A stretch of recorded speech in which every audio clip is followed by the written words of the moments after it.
Bismillahirrahmanirrahim. Assalamualaikum warahmatullahi wabarakatuh. Alhamdulillahi rabbil alamin. Wabihi nasta'in ala umurid dunia wad din. Summa salatu wassalamu ala khairi man ba'athahullah rahmatan lil alamin. Sayyidil anbiya'i wal mursalin.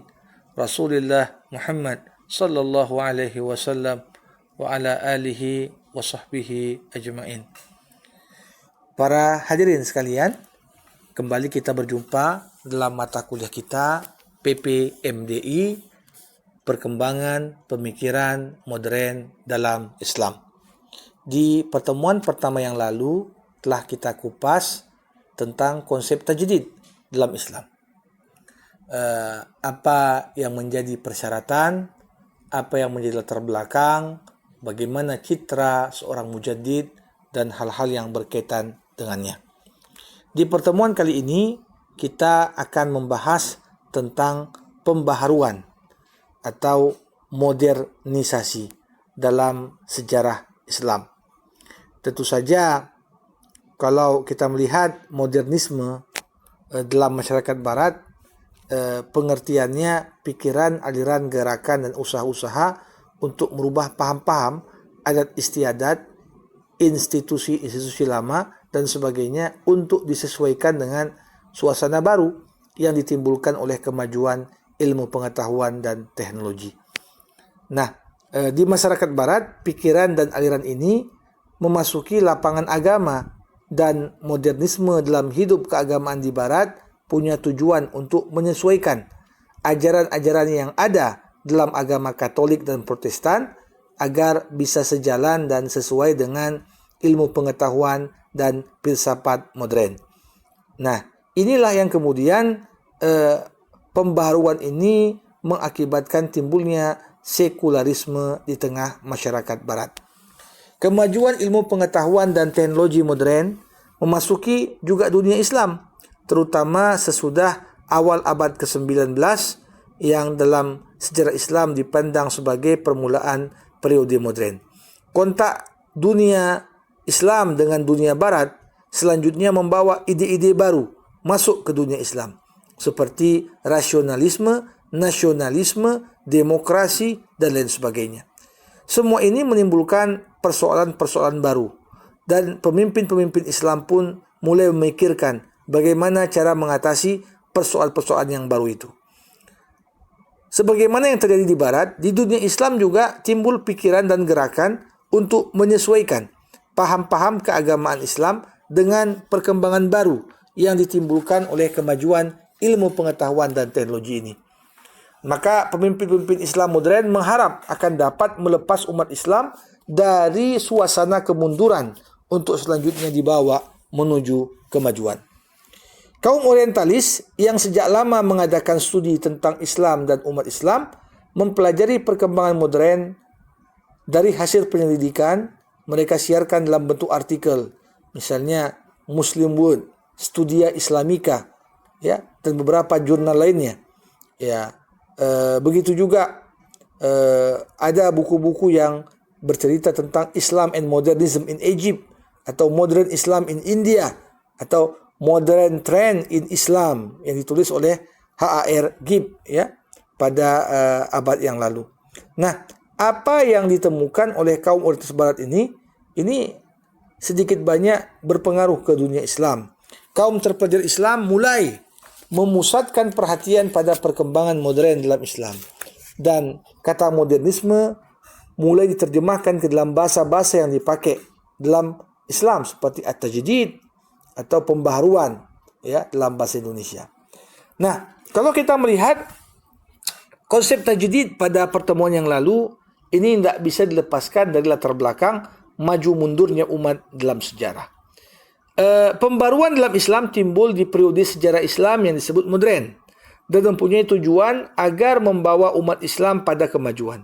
Sebelum masuk ke dalam pokok masalah, ya, kita harus tahu dulu bahwa dalam garis besarnya sejarah Islam dapat dibagi ke dalam 3 periode. Periode klasik, periode pertengahan, dan periode modern. Periode klasik itu dari 650 Masehi hingga 1250 Masehi.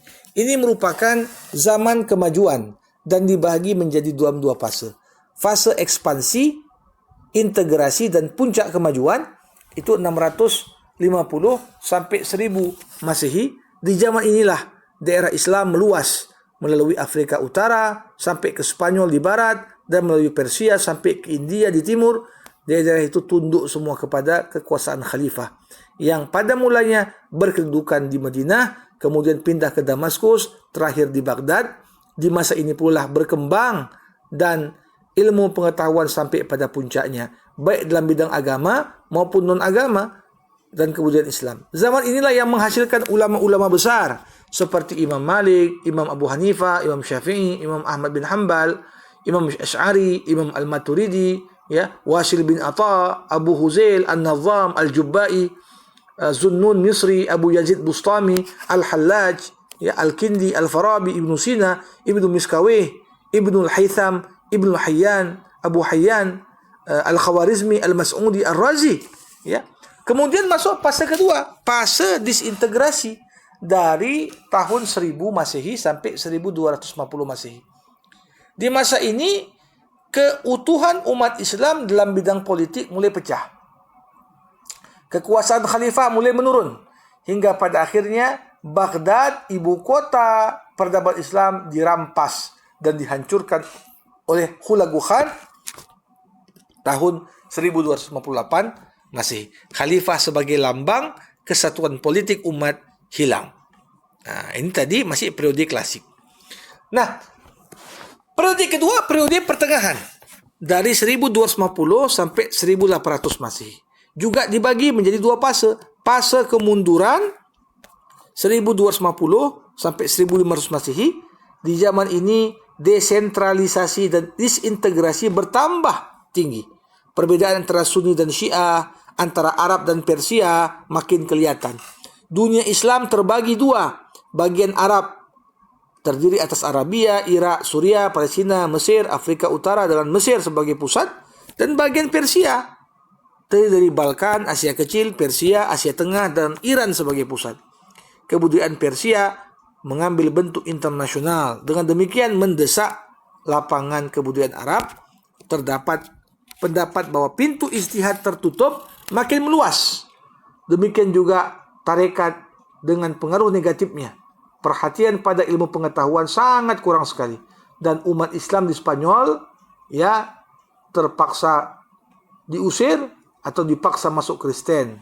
Ini pada periode ini. Fase kedua, fase 3 kerajaan besar. Yang dimulai dengan masa kemajuan 1500 sampai 1700 dan zaman kemunduran 1700 sampai 1800. 3 kerajaan besar yang dimaksud adalah kerajaan Utsmani, Ottoman di Turki, kerajaan Safawi di Mesir, dan kerajaan Mughal di India. Di masa kemajuan, ketiga kerajaan besar ini punya kejayaan masing-masing, terutama dalam bentuk literatur dan arsitektur. Masjid-masjid, gedung-gedung indah didirikan di zaman ini masih dapat dilihat di Istanbul, di Tibris, di Isfahan, serta kota-kota lain di Iran dan di Delhi. Kemajuan umat Islam di zaman ini lebih banyak merupakan kemajuan di periode klasik. Perhatian pada ilmu pengetahuan masih sangat kurang sekali. Di zaman kemunduran, kerajaan Utsmani terpukul di Eropa. Kerajaan Safawi dihancurkan oleh serangan suku bangsa Afgan. Sedang daerah kekuasaan kerajaan Mughal diperkecil oleh pukulan raja-raja Hindu India. Kekuatan militer dan kekuatan politik umat Islam menurun. Umat Islam dalam keadaan mundur dan statis. Dan pada periode ini, Eropa dengan kejayaan-kejayaan yang diangkut dari Amerika dan Timur Jauh bertambah kaya dan maju. Penetrasi Barat yang kekuatannya meningkat ke dunia Islam, yang kekuatannya menurun, kian mendalam dan kian meluas. Akhirnya apa? Napoleon tahun 1798 menduduki Mesir sebagai salah satu pusat Islam yang sangat penting. Nah, barulah masuk periode ketiga, periode modern. Dari tahun 1800 Masehi dan seterusnya. Ini merupakan zaman kebangkitan umat Islam. Jatuhnya Mesir ke tangan Barat menginsafkan dunia Islam akan kelemahannya, menyadarkan kita bahwa di barat telah timbul peradaban baru yang lebih tinggi dan merupakan ancaman bagi Islam. Raja-raja dan pemuka Islam mulai memikirkan bagaimana meningkatkan mutu dan kekuatan umat Islam kembali. Di periode modern inilah muncul ide-ide pembaharuan. Ya, kita akan sedikit membincangkan tentang pemikiran dan usaha pembaharuan sebelum periode modern. Kita lihat kasus pada Turki Utsmani. Ya, perlu ditegaskan di periode pertengahan telah muncul pemikiran pembaharuan khususnya di Ottoman Empire atau kekerajaan Turki Utsmani. Di abad ke-17 kerajaan ini mulai mengalami kekalahan-kekalahan dalam peperangan dengan negara-negara Eropa. Tentara besar yang dikirim untuk menguasai Vienna dipukul kalah di tahun 1683. Perjanjian Karlowitz yang ditandatangani di tahun 1699 membuat Turki Utsmani terpaksa menyerahkan Hongaria kepada Austria, daerah Podolia kepada Polandia, dan Azov kepada Rusia. Kekalahan-kekalahan seperti ini mendorong raja-raja dan pemuka-pemuka agama Utsmani mulai menyelidiki apa sebab kekalahan mereka dan apa rahasia keunggulan lawan. Mereka mulai memperhatikan kemajuan Eropa, terutama kemajuan di Prancis. Sebagai negara yang terkemuka di waktu itu, Eropa mulai mempunyai arti yang penting bagi pemuka-pemuka Utsmani. Orang-orang Eropa yang selama ini dipandang sebagai kafir dan rendah mulai dihargai. Duta-duta pun dikirim ke Eropa untuk mempelajari suasana kemajuan di sana dari dekat. Di tahun 1720, Mahmud Syalabi pergi ke Paris sebagai duta dengan instruksi mengunjungi pabrik-pabrik, benteng-benteng, pertahanan dan institusi Prancis lainnya, serta memberi laporan. Dalam bukunya Safarat Name, duta ini antara lain berikan laporan tentang kemajuan teknik, organisasi angkatan perang modern, rumah-rumah sakit, observatorium, peraturan karantina, kebun binatang, adat istiadat, dan sebagainya, sebagaimana yang dia lihat di Prancis. Di tahun 1741, anaknya Said Mahmud dikirim pula ke Paris. Ya, lapor-laporan kedua duta ini menarik perhatian Sultan Ahmad III untuk memulai pembaharuan di kerajaan Utsmani. Dalam kondisi demikian, ahli-ahli Eropa sendiri telah mulai berkunjung ke kerajaan ini.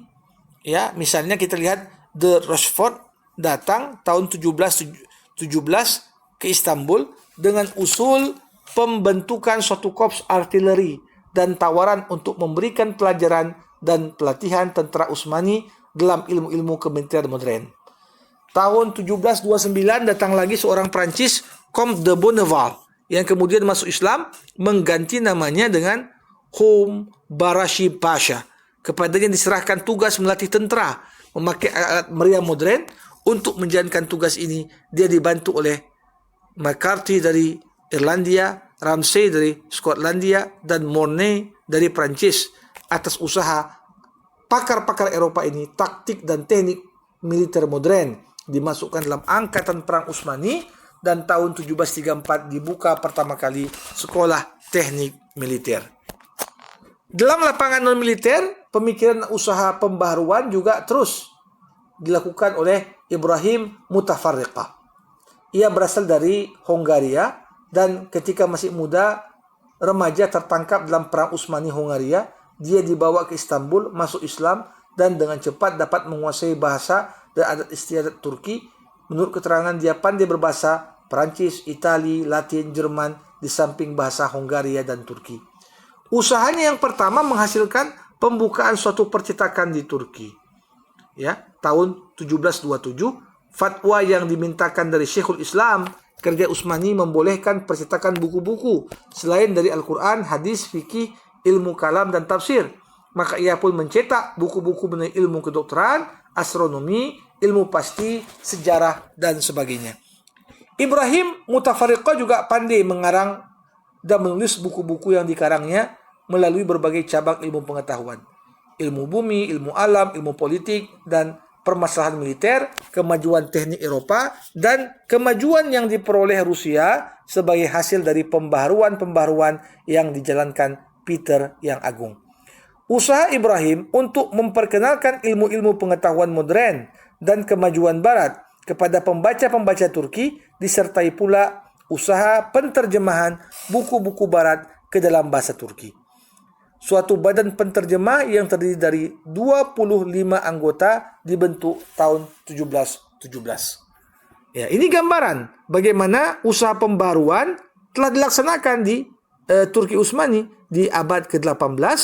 Usaha itu sayangnya tidak membawa hasil sebagaimana yang diharapkan karena beberapa faktor.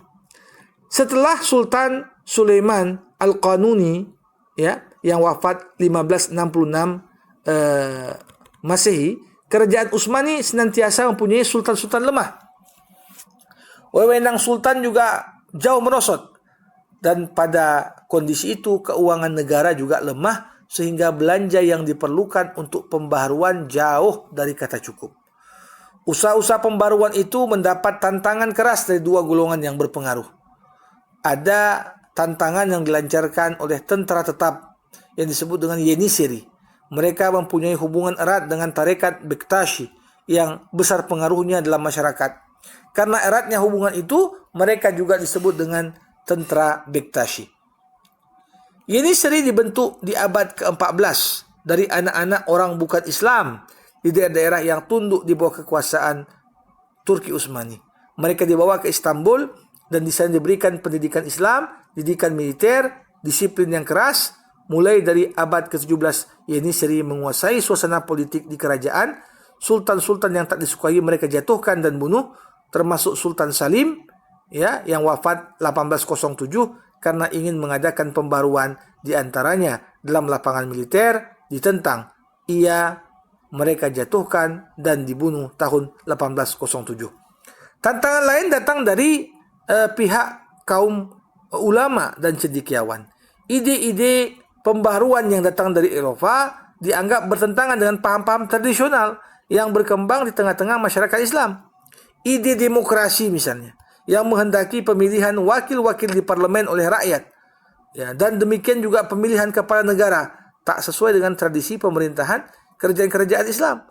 Menurut tradisi, sultan tak dipilih karena mempunyai hak waris dan kaum ulama serta pemuka lain diangkat oleh sultan sebagai pembantu. Sultan mempunyai kekuasaan absolut. Ide-ide yang bertentangan dengan tradisi ini ditolak oleh kaum ulama karena dianggap bertentangan dengan Islam. Selain itu, penulis di Eropa juga belum lupa tentang perang salib dan pemerintahan militer. Turki Utsmani di Eropa menulis karangan-karangan yang menentang Islam. Hal ini membuat kaum ulama curiga. Dengan demikian pembaharuan yang berorientasi barat senantiasa dicurigai oleh para ulama.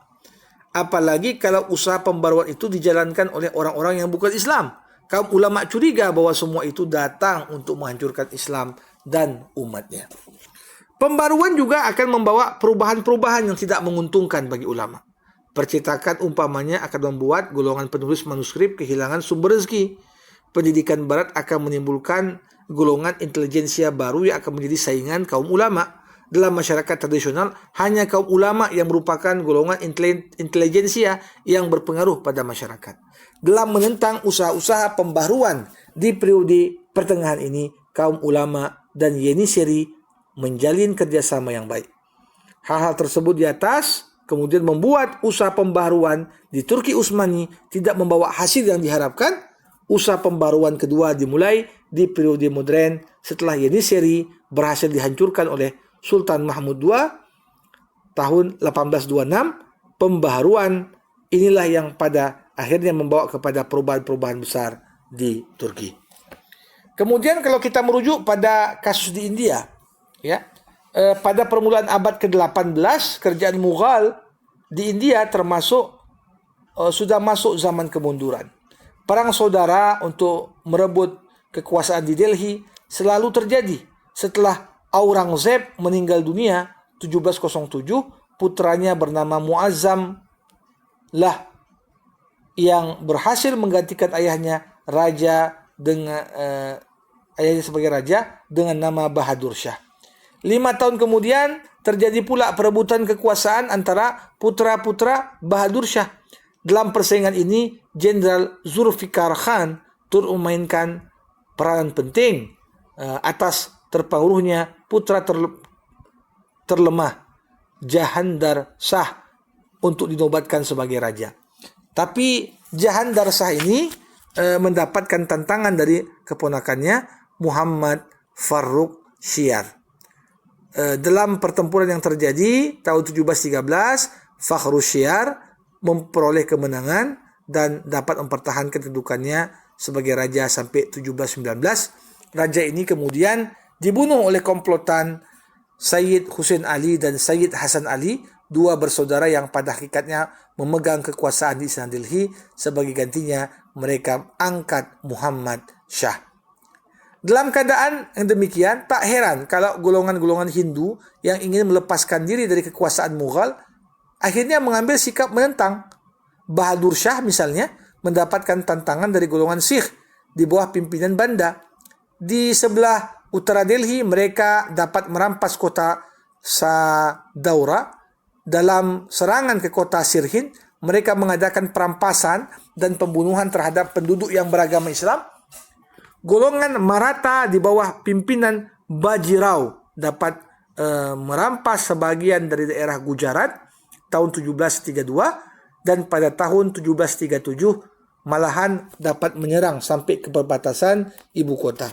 Tapi setelah mengetahui bahwa tentara Mughal bergerak menuju Delhi, mereka akhirnya mengundurkan diri. Nah, dari pihak Inggris telah mulai pula diperbesar upaya-upaya untuk memperoleh daerah-daerah kekuasaan di India, khususnya di daerah Bengal. Dalam pertempuran-pertempuran, umpamanya di Plessy tahun 1757 dan Buxar 7 tahun kemudian, Inggris memperoleh kemenangan. Daerah kekuasaan Mughal kian lama kian menyusut dan semakin kecil.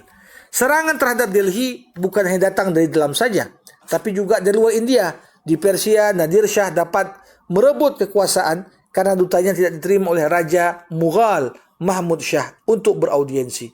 Ia memutuskan untuk memukul Delhi. Peshawar, Lahore dapat dikuasai tahun 1739 dan teruslah hingga pada akhirnya serangan sampai ke ibu kota. Tentera Mughal yang datang menemuinya dapat ia kalahkan, dan di Delhi dia mendapatkan perlawanan dari rakyat, dan sebagai hukuman dia memberi izin kepada tenteranya untuk mengadakan perampasan dan pembunuhan besar-besaran. Kerajaan Mughal ia wajibkan membayar upeti, dan daerah-daerah yang terletak di sebelah barat Sungai Indus ia gabungkan dengan Persia. Mahmud Shah ia tinggalkan tetap menjadi raja di Delhi, tapi prestis kerajaan Mughal telah jauh menurun. Suasana sebagaimana yang digambarkan ini menyadarkan pimpinan-pimpinan Islam di India bahwa umat Islam sudah sangat lemah. Salah satu pemuka itu adalah Shah Waliullah Dahlawi. Ia lahir di Delhi, mendapat pendidikan dari orang tuanya Shah Abdul Rahim, seorang sufi dan ulama yang memiliki madrasah. Setelah dewasa, ia kemudian turut mengajar di madrasah itu. Kemudian ia naik haji, dan selama setahun di Hijaz ia sempat belajar pada ulama yang ada di Mekah dan Madinah. Dia kembali ke Delhi 1732, meneruskan pekerjaannya yang lama sebagai guru. Di samping ia juga gemar mengarang buku, dan salah satu karyanya yang paling fenomenal adalah Hujjatullah Al-Balighah. Di antara sebab-sebab yang membawa kenapa kemudian umat Islam menjadi lemah, menurut Shah Waliullah, karena perubahan sistem pemerintahan dalam Islam dari sistem kekhalifahan menjadi sistem kerajaan. Sistem pertama sifatnya demokratis, sedang sifat kedua sifatnya otokratis. Dalam sejarah, raja-raja Islam pada umumnya mempunyai kekuasaan absolut. Besarnya pajak yang harus dibayar kaum petani, buruh, pedagang, mereka tentukan sendiri. Pajak tinggi yang harus dibayar rakyat ini, menurut Shah Waliullah, membawa pula pada kelemahan umat. Selanjutnya, hasil dari pajak tinggi itu digunakan bukan untuk kepentingan umat, tapi untuk membelanjai hidup mewah dari para kaum bangsawan yang tak mempunyai pekerjaan apa-apa. Pemungutan dan pembelanjaan uang yang tidak adil ini menimbulkan perasaan tidak senang di kalangan rakyat. Dengan demikian, keamanan dan ketertiban masyarakat selalu terganggu. Untuk mengatasinya, Syah Waliullah berpendapat bahwa sistem pemerintahan yang terdapat di zaman Khalifah yang 4 perlu untuk dihidupkan kembali. Dengan kata lain, sistem pemerintahan absolut harus diganti dengan sistem pemerintahan demokratis.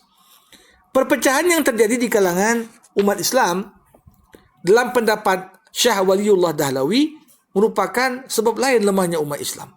Perpecahan itu ada yang disebabkan oleh aliran-aliran dan mazhab yang ada dalam Islam. Pertentangan antara Syiah dan Sunni, antara Mu'tazilah dan Asy'ariyah dan Maturidiyah, antara kaum Sufi dan Syariah yang mengikuti pendapat masing-masing mazhab. Oleh karena itu, dia berusaha mengadakan suasana damai di antara golongan aliran mazhab yang berbeda-beda. Pertentangan yang kuat yang terdapat di zamannya adalah pertentangan Syiah dan Sunni. Syiah dipandang telah keluar dari Islam. Pendapat ini dilawan oleh Syah Waliullah dengan menegaskan bahwa kaum Syiah sama halnya dengan kaum Sunni masih tetap orang Islam. Ajaran mereka anut tidak membuat mereka keluar dari Islam. Sebab lain adalah masuknya adat istiadat dan ajaran yang bukan Islam ke dalam sistem keyakinan umat Islam. Di India, umat Islam menurut penglihatannya banyak dipengaruhi oleh adat istiadat ajaran Hindu. Keyakinan umat Islam harus dibersihkan dari hal-hal yang sifatnya asing ini. Mereka harus dibawa kembali kepada ajaran Islam yang sebenarnya. Dan sumber asli ajaran Islam hanyalah Quran dan hadis. Oleh karena itu, untuk mengetahui ajaran Islam sejati, orang harus kembali kepada kedua sumber itu. Bukan pada buku tafsir, fikih, ilmu kalam, dan sebagainya. Syah Waliullah juga sangat tak setuju dengan taklid, mengikut dan patuh pada penafsiran pendapat para ulama di masa lampau. Bahkan menurutnya ini merupakan satu sebab umat Islam mundur karena taklid. Ia melihat masyarakat bersifat dinamis, penafsiran yang sesuai untuk suatu zaman belum tentu sesuai dengan zaman sesudahnya. Tatkala beliau menentang taklid, beliau menganjurkan ijtihad. Ajaran-ajaran dasar yang terdapat dalam Quran dan hadis melalui ijtihad harus disesuaikan dengan perkembangan zaman. Dalam rangka pemikiran ajaran murni dan adat istiadat yang masuk ke dalam Islam, sebagian tersebut di atas, Waliullah Ad-Dahlawi membedakan antara Islam universal dan Islam yang mempunyai corak lokal.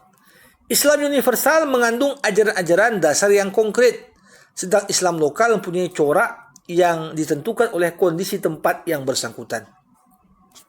Dengan demikian, terdapat Islam yang bercorak Arab, Islam yang bercorak Persia, Islam yang bercorak India. Yang dimaksud oleh Syah Waliullah kelihatannya adalah keadaan Islam yang dapat disesuaikan dengan situasi setempat dan kebutuhan zaman. Yang perlu dipegang dan dipertahankan adalah ajaran Islam yang bersifat universal. Interpretasi dan pelaksanaannya dapat berbeda-beda sesuai dengan tempat dan zaman yang bersangkutan. Waliullah Ad-Dahlawi melihat bahwa masyarakat manusia bersifat dinamis. Islam juga mengandung ajaran tentang hidup kemasyarakatan, harus pula bersifat dinamis, berpegang pada ajaran universal yang membuat Islam tetap dinamis. Di zaman Syah Waliullah Dahlawi, penterjemahan Quran ke dalam bahasa asing masih dianggap terlarang. Tapi beliau melihat bahwasanya orang di India membaca Quran dengan tidak mengerti isinya. Pembacaan tanpa pemahaman ini gak besar manfaatnya untuk kehidupan dunia mereka. Beliau berpandangan perlu Al-Quran diterjemahkan ke dalam bahasa yang dapat dipahami orang awam. Bahasa yang dipilihnya adalah bahasa Persia yang banyak dipakai di kalangan terpelajar Islam India ketika itu. Penterjemahan Al-Quran ke dalam bahasa Persia disempurnakan Syah Waliullah di tahun 1758. Terjemahan ini pada mulanya mendapatkan tantangan, tapi lambat laun mulai diterima oleh masyarakat karena masyarakat telah mau menerima terjemahan. Putranya kemudian membuat terjemahan ke dalam bahasa Urdu, bahasa yang lebih umum dipakai masyarakat Islam India daripada bahasa Persia. Nah, kemudian kita melihat pada kasus di Jazirah Arab. pada waktu abad ke-19 di Jazirah Arab itu timbul satu aliran namanya aliran Wahabiyah. Aliran yang punya pengaruh pada pemikiran pembaharuan di abad ke-19. Pembinanya adalah Muhammad Abdul Wahab yang wafat 1787 yang berasal dari Najd di Jazirah Arab. Setelah menyelesaikan pelajarannya di Madinah, dia pergi merantau ke Basrah, tinggal di kota itu selama 4 tahun. Kemudian ia pindah ke Baghdad. Ia kemudian memasuki hidup perkawinan dengan seorang wanita kaya. 5 tahun kemudian setelah istrinya meninggal, dia pindah ke Kurdistan, selanjutnya ke Hamdan dan ke Isfahan. Di kota tersebut akhirnya dia mempelajari filsafat dan tasawuf. Setelah bertahun-tahun merantau, ia kembali ke tempat kelahirannya di Najd. Pemikiran yang dicetuskan Muhammad Abdul Wahab adalah memperbaiki kedudukan umat Islam, timbul bukan karena reaksi terhadap suasana politik seperti yang ada di Utsmani atau di Mughal, tapi sebagai reaksi terhadap paham tauhid yang terdapat di kalangan umat Islam waktu itu. Kemudian paham tauhid mereka telah dirusak oleh ajaran-ajaran tarekat yang semenjak abad ke-13 memang tersebar luas di dunia Islam. Di tiap negara Islam yang dikunjungi Muhammad Abdul Wahab, beliau melihat kuburan-kuburan syekh tarekat bertebaran. Tiap kota bahkan juga kampung-kampung mempunyai kuburan syekh atau wali masing-masing. Ke kubur-kuburan itu umat banyak pergi naik haji dan minta pertolongan kepada syekh atau wali yang dikuburkan di situ untuk menyelesaikan berbagai problematika kehidupan mereka. Ada yang minta diberi anak, minta supaya dapat jodoh, ada yang minta disembuhkan dari penyakit. Demikianlah macam-macam permohonan yang dimintakan ke kuburan para syekh dan wali. Syekh wali yang telah meninggal dipandang sebagai orang yang berkuasa untuk menyelesaikan berbagai permasalahan yang dihadapi manusia di alam ini. Karena pengaruh tarekat ini juga, permohonan dan doa tidak lagi langsung kepada Allah, tapi melalui syafaat syekh atau wali. Nah, menurut keyakinan orang-orang yang berziarah itu, Tuhan tak dapat didekati kecuali melalui perantara. Bagi mereka, sebagaimana kata Ahmad Amin, Tuhan menyerupai raja dunia zalim yang untuk memperoleh belas kasihannya harus didekati melalui orang-orang besar dan berkuasa yang ada di sekitarnya. Tapi Muhammad bin Abdul Wahab melihat kemudian tauhid dirusak bukan hanya oleh pujaan pada syekh. Paham animisme juga mempengaruhi keyakinan umat Islam. Ia suatu ketika melihat orang berziarah ke sebatang pohon kurma. Pohon itu diyakini mempunyai kekuatan gaib. Di tempat lain dia melihat batu besar dipuja-puja. Kaum muslimin pergi ke tempat serupa untuk meminta pertolongan dalam mengatasi berbagai persoalan hidup mereka. Tuhan yang kepadanya lah seharusnya dipanjatkan doa telah dilupakan. Nah, akhirnya apa? Muhammad bin Abdul Wahab dalam gerakan pemurnian tauhid dan pembaruannya, beliau berpendapat yang pertama, yang boleh dan harus disembah hanyalah Allah. Orang yang menyembah selain Allah telah menjadi musyrik dan boleh dibunuh. Yang kedua, kebanyakan orang Islam bukan lagi penganut agama tauhid yang sebenarnya, karena mereka minta pertolongan bukan lagi pada Tuhan, tapi pada syekh atau wali, dan dari kekuatan gaib. Orang Islam telah menjadi musyrik. Yang ketiga, menyebut nama Nabi, syekh atau malaikat sebagai pengantara dalam doa juga syirik. Meminta syafaat selain dari kepada Tuhan juga syirik. Bernazar kepada selain Allah juga syirik. Memperoleh pengetahuan selain dari Quran, hadis dan qiyas juga kufur. Tidak percaya pada qada dan qadar Tuhan juga merupakan kufur.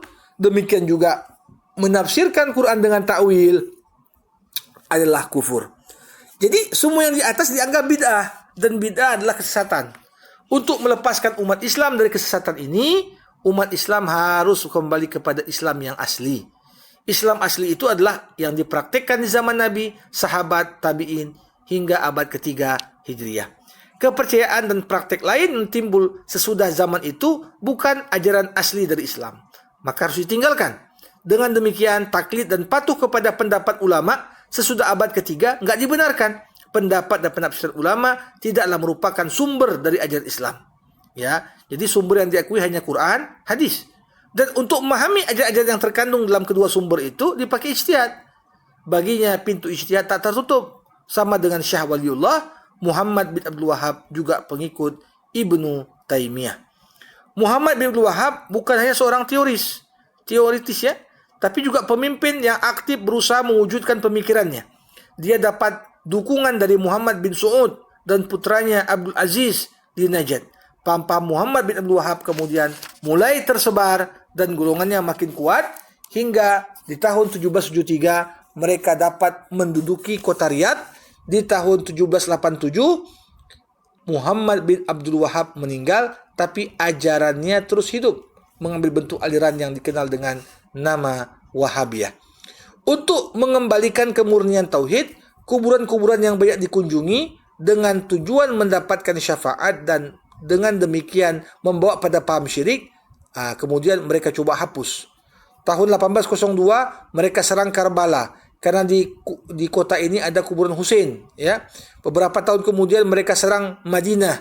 Kubah yang ada di atas kuburan di sana mereka hancurkan. Hiasan-hiasan yang ada di kuburan Nabi dirusak. Dari Madinah mereka teruskan penyerangan ke Mekah. Kiswah sutra yang menutup Ka'bah juga dirusak karena mereka memandang itu semua adalah bid'ah. Kemajuan yang mereka peroleh mencemaskan juga kerajaan Turki Utsmani di Istanbul, hingga Sultan Mahmud II memberi perintah kepada Khedive Muhammad Ali di Mesir supaya mematahkan gerakan Wahabi ini. Ekspedisi yang dikirim dari Mesir dapat membebaskan Madinah dan Mekah tahun 1813. Kedua kota ini kembali jatuh ke bawah kekuasaan Wahabi tahun 1804 dan 1806. Tetapi di permulaan abad ke-20 gerakan Wahabiyah bangkit kembali dan Raja Abdul Aziz dapat menduduki kota Mekah. Setahun kemudian juga Madinah dan Jeddah. Mulai saat itu menjadi mazhab resmi di negara Saudi Arabia. Pemikiran Muhammad bin Wahab yang mempunyai pengaruh pada perkembangan pemikiran pembaharuan di abad ke-19 antara lain hanya Quran dan hadis yang merupakan sumber asli dari ajaran Islam. Taklid kepada ulama tidak dibenarkan dan mereka berpandangan pintu ijtihad terbuka dan tidak tertutup. Demikianlah intisari dari pembahasan pada hari ini. InsyaAllah kita akan lanjutkan lagi di pertemuan yang akan datang. Wassalamualaikum warahmatullahi wabarakatuh.